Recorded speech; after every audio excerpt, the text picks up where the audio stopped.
আগস্টে সরকার পতনের পর থেকে দেশের বাইরে সাকিব। ক্যারিয়ারের শেষ টেস্টটা দেশের মাটিতে খেলতে চেয়েও সরকার নিরাপত্তা দিতে না পারায় সেই ইচ্ছা পূরণ হয়নি।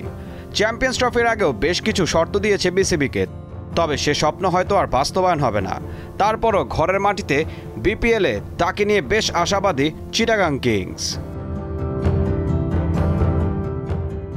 প্লেয়ার্স ড্রাফটের আগেই দল পেয়েছেন সাকিব আল হাসান, তাকে দলে ভিড়িয়েছে চিটাগাং কিংস।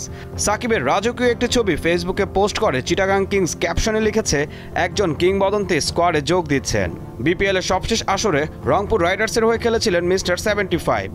এবারও বিশ্বসেরা এই অলরাউন্ডারকে দলে ভেড়াতে চেয়েছিল রংপুর, তবে রাজকীয়ভাবে সাকিবকে দলে ভেড়ালো চলমান পরিস্থিতিতে দেশের মাটিতে পা রাখবেন কিনা সাকিব, তাই এখন দেখার বিষয়।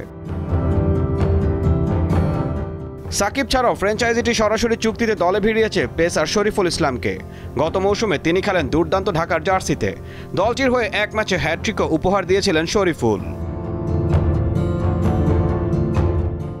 এছাড়া দেশিদের মধ্যে ড্রাফট থেকে শামীম হোসেন, পারভেজ হোসেন ইমন, সৈয়দ খালেদ আহমেদ, আলিস আল ইসলাম, মোহাম্মদ মিঠুন, নাইম ইসলাম, মারুফ মৃধা, রাহাতুল ফেরদৌস জাভেদ, শেখ পারভেজ রহমানের পাশাপাশি বিদেশিদের মধ্যে গ্রাহাম ক্লার্ক, টম ও কর্নেল, মার্শাল আইভকে দলে ভিড়িয়েছে চিটাগাং।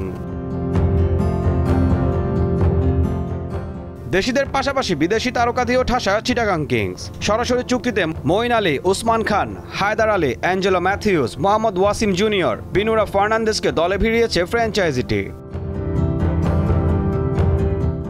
বিপিএলে এখনও শিরোপা ছুঁয়ে দেখা হয়নি চিটাগাংয়ের। 2013 সালের দ্বিতীয় আসরের ফাইনাল খেলায় ছিল দলটার সর্বোচ্চ অর্জন। এছাড়া 2016, 19, 20, 22 সালের প্লে অফ খেলেছে দলটা, আর সবশেষ গত আসরে ফরচুন বরিশালের কাছে এলিমিনেটর রাউন্ডে হেরে বিদায় নেয় তারা।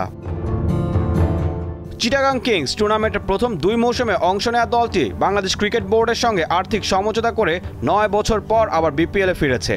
9 কোটি টাকা দেনা থাকলেও সমঝোতার মাধ্যমে সেটি কমিয়ে 3.5 কোটি টাকায় নামিয়েছে বর্তমান বোর্ড। একই সঙ্গে এই টাকা 3 কিস্তিতে পরিশোধের সুযোগ করে দিয়েছে বিসিবি। ঈশান হাসান, দীপ্ত স্পোর্টস।